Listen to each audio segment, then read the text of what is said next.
For some time now, I've been interested in a discovery about human behavior called self-image psychology.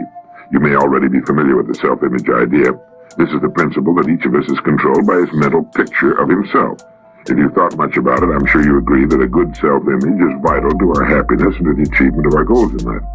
But if you aren't yet familiar with this new idea, let me introduce it by quoting my old friend Dr. Maxwell Maltz, who said, "The most important psychological discovery of this century is the discovery of the self-image."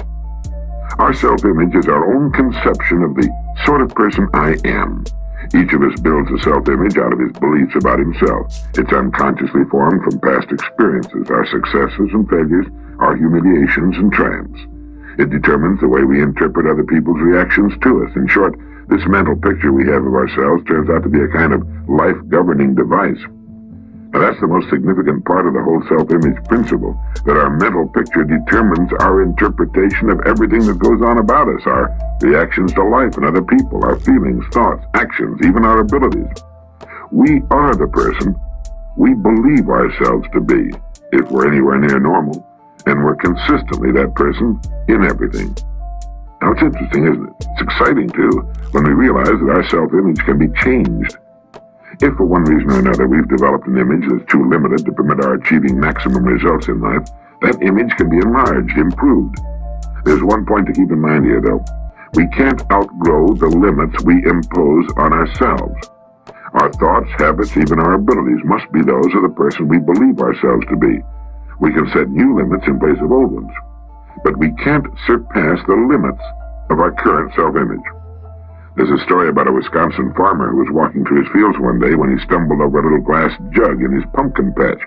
Out of curiosity, he poked a young pumpkin through the neck of the jug, being careful not to break the vine. Then he placed his little experiment back on the ground and walked away. When harvest time came, the farmer was working his way down a row of big ripe pumpkins when he again came upon the glass jug. But this time it looked different. Picking it up, he discovered that the young pumpkin he had poked inside now completely filled its glass prison. Having no more room, it had stopped growing. The farmer broke the jug and held in his hand a runt pumpkin, less than half the size of all the other pumpkins and exactly the shape of the jug. Well, people aren't pumpkins, but our self-image is something like that jug. It determines the size and kind of person we become. The similarity ends with the fact that we can remove our self-imposed limitations by enlarging our self-image. We form a mental picture of ourselves through experience, and we can change that picture the same way, through experience.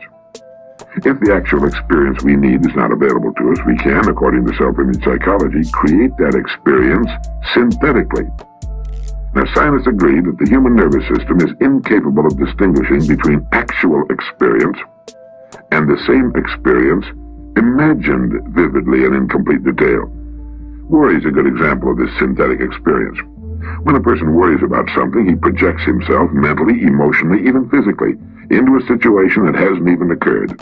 The man who worries intensely about, well, say, failure, finds himself experiencing the same reactions that accompany actual failure, feelings of anxiety, inadequacy, and humiliation, and eventually headaches and an upset stomach.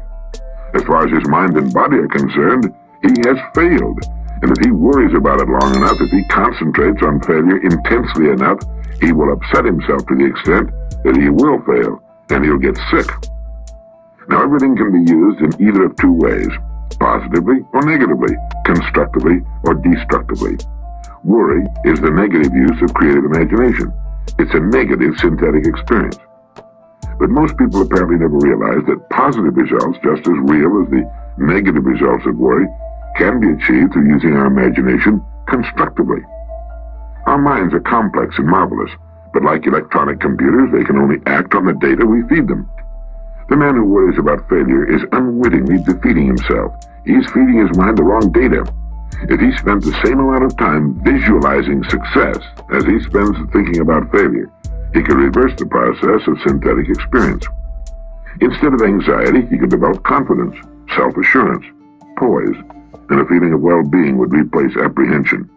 By concentrating on the success he desires, by synthetically experiencing that success, he can expand his self-image into that of a person for whom success is normal, expected. Why not practice holding the self-image of the person you most want to become? This is the person you can become. If you feel you'd like to enlarge your self-image, then I'd like to invite you to join me in some image building.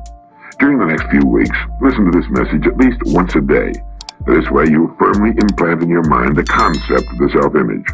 Use your spare moments to concentrate on your goals and the greater success you seek. Analyze your past successes and formulate ways your success can be increased in the future.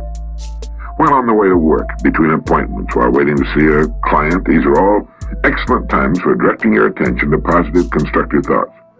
Put more into the positive use of your imagination than you ever put into its negative use, worry. You're merely reversing the same creative process. Now it's working for you instead of against you. And since the mind works best when we feed it only one set of instructions, do not worry if you can help it during the course of this exercise. Your creative imagination can enlarge your self-image appreciably in just 3 weeks, and it will if you just let it. Nobody pokes us into glass prisons beyond which we can't grow, but all too often, almost unknowingly, we set unnecessary limits for ourselves by holding a self-image that's restricted, inadequate for the full realization of our potentialities. Each of us is, at this moment, the product of all his thoughts and experiences and environment up to this point. Through thought, we can control to an almost unbelievable degree both our experience and our environment from here on. Whether or not we choose to direct our own course through life is entirely up to us. The important thing is to know that it can be done. This is Earl Nightingale, and thank you.